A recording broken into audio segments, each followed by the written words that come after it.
আজ অনেক দিন পর তোমাকে উদ্দেশ্য করে আমার কিছু কথা বলতে ইচ্ছে করছে। জানো, খুব কষ্ট হয়, চিৎকার করে বলতে ইচ্ছে করে আমি ভালো নেই, কিন্তু বলতে পারি না। কাকে বলবো? কে শুনবে? মন খারাপের কথা কেউ শুনবে না। সবাই বাহিরের হাসিটাই দেখতে চায়, ভিতরের কষ্টটা কেউ শুনতে চায় না। যখন কেউ শুনতে চায় না, তখন স্পেশাল মিডিয়ায় নিজের মনের ভাবগুলো শেয়ার করি। কেউ না কেউ তো অন্তত শুনবে।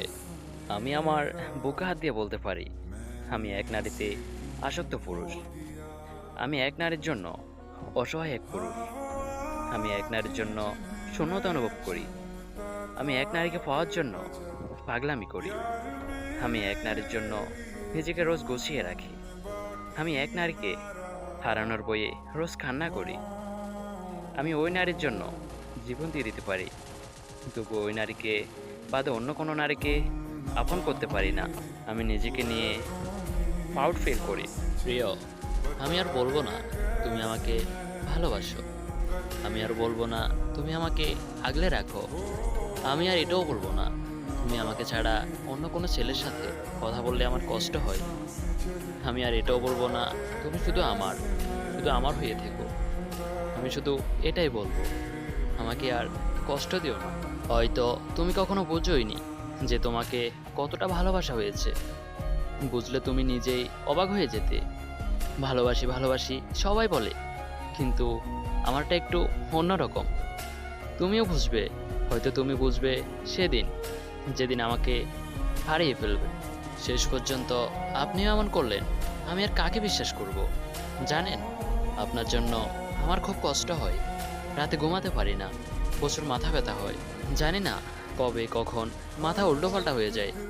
হয়তো সেদিনও আপনার জন্য কষ্ট হবে। জানো, তুমি চলে যাওয়ার কয়েক মাস পর আম্মু আমাকে জিজ্ঞাসা করতেছে, কি রে, ওই মেয়েটা আর ফোন করে না? কথা হয় না তোদের? তোকে তো আর ফোন করতে করতে মুচকি মুচকি হাসতে দেখি না। তোদের কি আবার ঝগড়া হয়েছে? এত ভালো মেয়েটাকে কষ্ট দিস কিভাবে? কি হয়েছে তোদের মধ্যে? কথাগুলো শুনে কোনো রকম ভাবে সেখান থেকে বেরিয়ে চলে আসি। সেই মানুষটাকে মায়ের সামনে এত সুন্দরভাবে উপস্থাপন করছিলাম, সেই মানুষটাই বছরের পর বছর তার এই ছেলেকে ঠকিয়ে গেছে। কিভাবে আম্মুকে বলতাম যে ছেলেটার পুরনো কোনো খেয়াল না, তুমি কখনো ভাঙোনি। সে তোমার ছেলেকে দিনের পর দিন ভেঙে চুড়ে তছনছ করে দিয়েছে। মাকে কিভাবে বলি বলো, যে মানুষটাকে তুমি ভালোবাসতে, সে আমার ছেলেকে একলা করে দিয়ে হৃদয় ভরা স্মৃতি উপহার হিসেবে দিয়ে গেছে। মেয়েদের প্রথম প্রেমিক হওয়া বেশ ভাগ্যের ব্যাপার। তারা কিন্তু তার প্রথম প্রেমিককে সবটুকু উজাড় করে দিয়ে স্বার্থহীনভাবে ভালোবাসে, কিন্তু সেই মানুষটা হয় ভুল। তাই সম্পর্কটা